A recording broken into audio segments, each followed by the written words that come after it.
แฟ้มลับสหัสขันธ์ตอนที่7ครับ3แยกปากทางเขื่อนจุดเริ่มต้นของเรื่องราวทั้งเบิดทุกจังหวัดครับย่อมมีสถานที่ที่ผู้คนกล่าวขานกันบางแห่งมีเพียงเรื่องเล่าบางแห่งมีเพียงการสูญเสียและบางแห่ง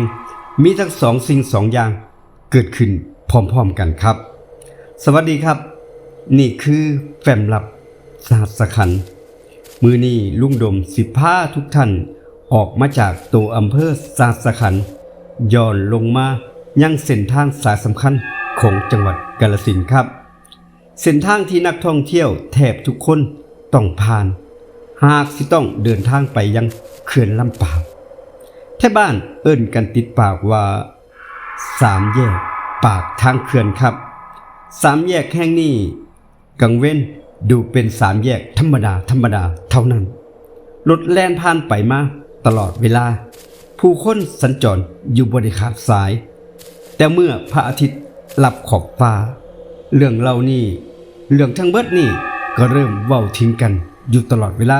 เช่นทุกมื้อนี้ครับหลายคนอาจบ่เคยสังเกตว่าใกล้กับ3แยกแห่งนี้มีศาลเพียงตา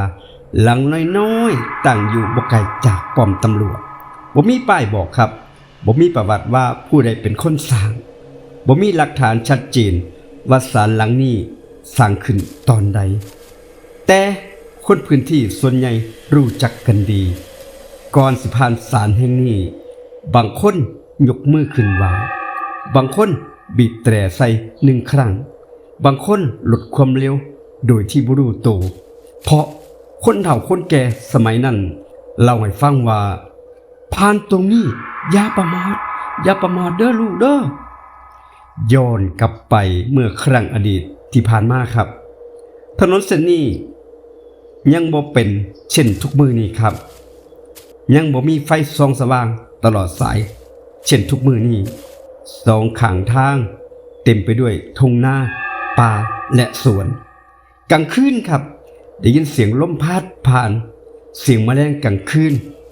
และเสียงเครื่องยนต์ของรถที่แล่นผ่านเป็นครั้งคราวเท่านั้นเองแต่แปลกรถที่ผ่านไปบ่หลายกลับเกิดอุบัติเหตุขึ้นบ่อยครั้งอยู่ตรง3แยกแห่งนี้มีทั้งรถจักรยานยนต์รถบรรทุกรถโดยสารและรถยนต์ส่วนตัวบางครั้งเจ็บเล็กๆน้อยๆเมื่อเกิดอุบัติเหตุบางครั้งถึงกับคันเสียชีวิตเลยก็มีครับทุกครั้งที่เกิดอุบัติเหตุแห่งนี้ไทบ้านต่างพากันเว้ากันว่าตรงนี้อีกแล้วสงสัยสิมีตัวตายตัวแท้แน่ๆเลยจนในที่สุดนี่ครับได้มีผู้มีจิตศรัทธาสร้างศาลเพียงตาเอาไว้บางคนบอกว่าเพื่ออุทิศส่วนกุศลให้ผู้ที่เสียชีวิตไปแล้วบางคนก็ว่าสร้างเพื่อเตือนสติสำหรับคนที่ขับรถผ่านไปมาบางคนบอกว่าเพื่อเป็นที่สักการะของเจ้าที่เจ้าทางแห่งนี้ทั้งเบิดนี้บ่มีผู้ใดยืนยันได้ว่าเป็นเรื่องจริงหรือว่าเป็นนิทานหลอกเด็กน้อยจากนั้นครับเรื่องเล่าประหลาดนี่ก็เริ่มกำเนิดขึ้นอยู่ตรงนี้มีคนขับรถส่งของเล่าให้ฟังว่าคืนหนึ่งเกือบเที่ยงคืนครับเขาเห็นผู้หญิงสวมชุดสีขาวยืนอยู่ริมทางมองนี่เหมือนกำลังล่อรถเขาจะล่อรถจะรอความเร็วผู้หญิงคนนั้นกลับหายไปต่อหน้าต่อตาเฮ็ดให้ขนลุกไปเลยทีเดียวราวกับว่าบ่มีผู้ใดยืนอยู่หม่องนั้นอีกคนหนึ่งเล่าให้ฟังว่าคนนี้เป็นคนขับรถบรรทุกเล่าให้ฟังว่าระหว่างขับรถผ่าน3แยกแห่งนี้เขาเห็นชายชรายืนยกมือไหว้ศาลแต่เมื่อไฟหน้ารถส่องไปถึงกับบ่มีผู้ใดอยู่ตรงนั้นที่เขาเห็นตอนนั้นเลยเฮ็ดให้คนลุกคือกันครับบางคนบอกว่าได้ยินเสียงคนเอิ้นทั้งที่ตนเองนี่ขับรถมาคนเดียวบางคนเล่าให้ฟังว่าเห็นเงาคนเดินตัดหน้ารถจนต้องเหยียบเบรกสุดแห้งเลยตอนนั้น แต่เมื่อลงไปเบิงเฮ็ดให้ขนลุกกับบ่มีผู้ใดตอนนั้นเลยอ้าวแล้วหายไปไสล่ะเรื่องทั้งเบิดนี้เป็นเพียงคำบอกเล่าสิส่งต่อกันมาครับบ่มีหลักฐานพิสูจน์ได้ว่าเป็นเรื่องจริงหรือบ่แต่อีกส่วนหนึ่งที่เป็นเรื่องจริงแน่นอนคือสามแยกแห่งนี้เคยเกิดอุบัติเหตุมาแล้วหลายต่อหลายครั้ง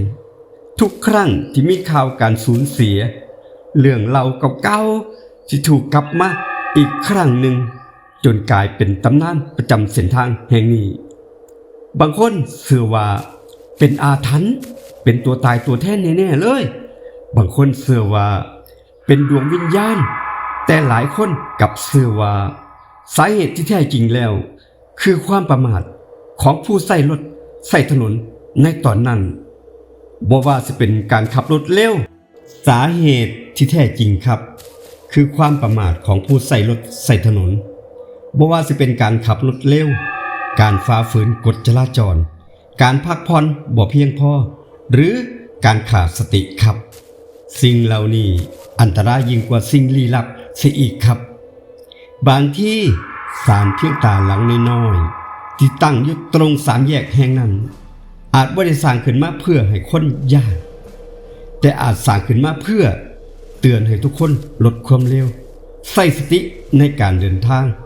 และเดินทางกลับบ้านอย่างปลอดภัยเพราะคนที่รอเฮาอยู่ที่บ้านเป็นห่วงและก็มีค่ายิ่งกว่าสิ่งอื่นใดครับเรื่องราวทั้งเบิดนี้เป็นเพียงเรื่องเล่าที่แท้บ้านถ่ายทอดจากปากต่อปากมาโดนแสนโดนครับยังบ่มีหลักฐานยืนยันได้ว่าถึงเหตุการณ์เหนือธรรมชาติครั้งนั้นแต่ขอให้ทุกท่านใส่วิจารณญาณในการรับฟังในครั้งนี้ครับ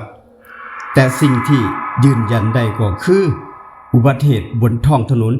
เกิดขึ้นได้ทุกเมื่อเกิดขึ้นได้จริงและสามารถพรากชีวิตของผู้คนในเสี้ยววินาทีเท่านั้นเอง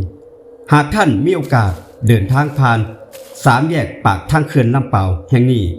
ขอให้ท่านลดความเร็วเคารพกฎจราจรและเดินทางด้วยความบ่ประมาท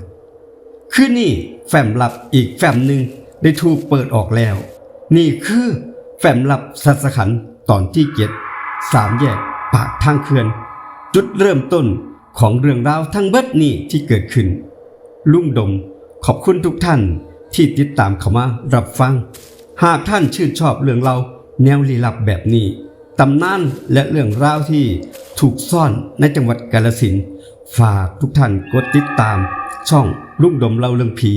เพื่อเป็นกำลังแรงใจให้กับผู้จัดแล้วพอกันไหมในแฟ้มลับสัสขันธ์ตอนที่8ครับขอบคุณหอมบันทึกเสียงรถทั่วและคอร์ดลุงดมเล่าเรื่องผีลาทุกท่านไปก่อนคลิปนี้อีพีนี้เจอกันอีพีหน้าครับ